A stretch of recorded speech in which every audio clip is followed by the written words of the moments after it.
day. What do you think happened?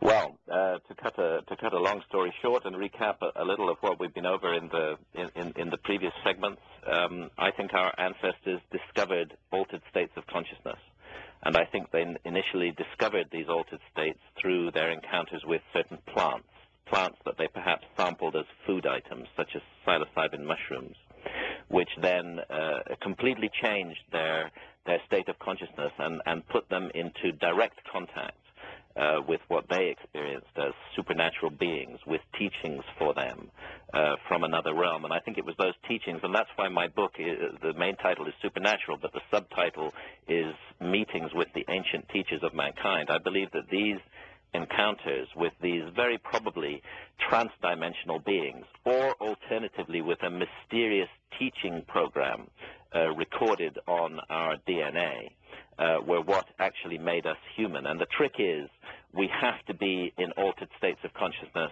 to access these teachings.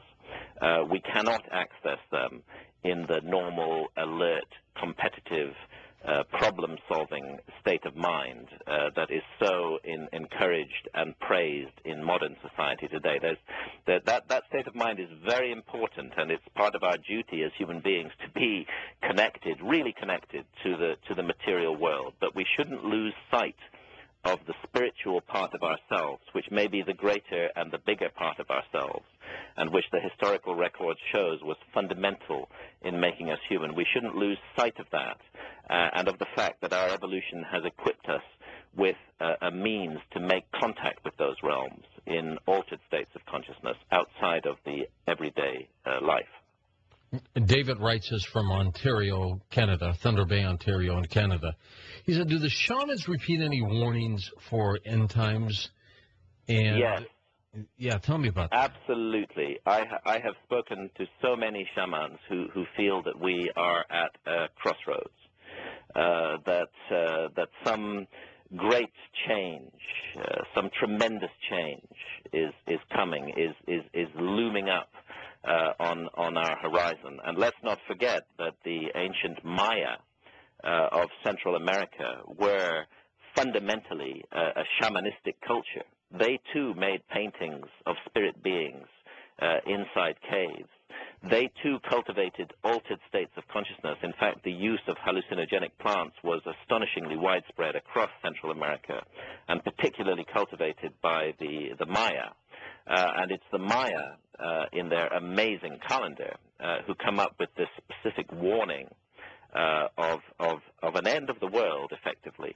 And when we translate their calendar into our calendar, as I think every listener to this show knows, we come up with the date of the 21st or the 23rd of December, 2012. Now, what is going on here is very complicated and very difficult. If you look back deep into human history and look at the ancient cultures, you find that they tell us that there have been cataclysms in the past, that great human civilizations have been washed away and destroyed, almost entirely forgotten from human memory, and that every time this has happened, human behavior has been implicated in the disaster, that the things we human beings do, bring down this disaster on ourselves. And that's what the shamans were telling me in the Amazon. Look at the dreadful things that are happening in the Amazon. The Amazon is the lungs of the world. If we allow the Amazon to be destroyed, then we are going to face a cataclysm. And the Amazon and it's happening, Graham. And it's happening. It's happening in front of our eyes for incredibly short-sighted and stupid reasons. There is terrible poverty in Peru and Brazil. That poverty leads people to settle new lands, to slash down the forest, to create farms.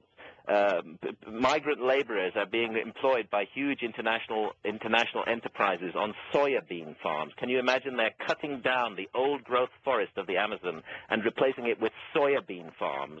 The soya beans to feed cattle to give us hamburgers.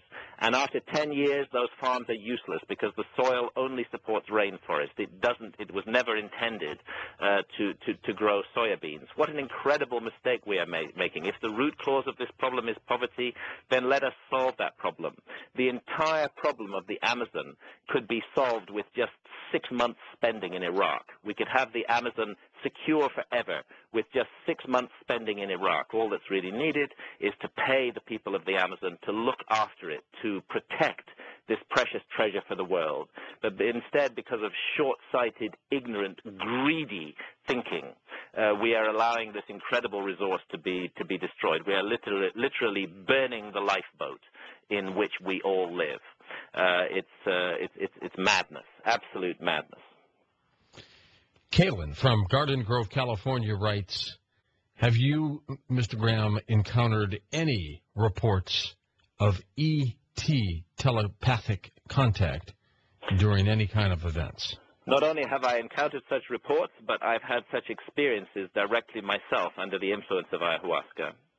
And it is very commonly reported by shamans that they meet beings in their altered states of consciousness who are in flying saucers and who look very much like the Western conception of a gray, of an ET. And it was very mysterious for me on one of my ayahuasca sessions in Peru, one in particular, although it happened to me on several occasions, that I found myself in this deeply altered state of consciousness confronting a being that seemed exactly like the conventional idea of an ET. And, you know, one could argue that I had just picked that idea up from the culture, that somehow it had infiltrated my mind, and that's why I saw it. But the evidence is quite the contrary, because, as I mentioned earlier, the active ingredient of ayahuasca is DMT, dimethyltryptamine, and experiments were conducted in the early 1950s. Before any UFO or alien abduction had been reported, people were given DMT and asked to comment on their experiences, and a great many of them reported being taken up into the sky, into metal objects by small beings who did painful experiments on them, exactly the same experience that would later be reported as the UFO abduction experience. Now, I resist the idea that these are straightforward extraterrestrials. In other words, that they can simply be explained as physical beings like us, but from other planets revolving around other stars elsewhere in the universe. I don't think that that's the explanation for what's going on. I think it's much more mysterious than that, and I think it has to do with transdimensional contact and the interpenetration of dimensions and the impact that intelligent beings in different dimensions can have upon us.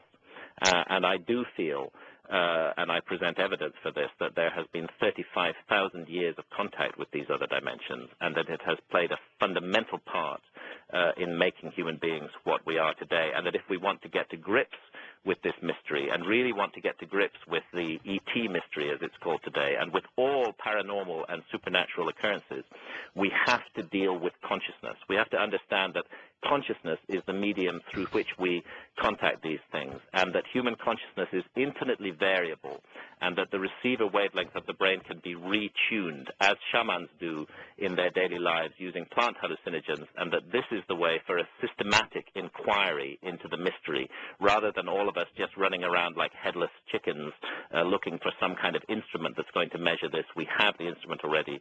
It's our brains. We just need to use it in the right way.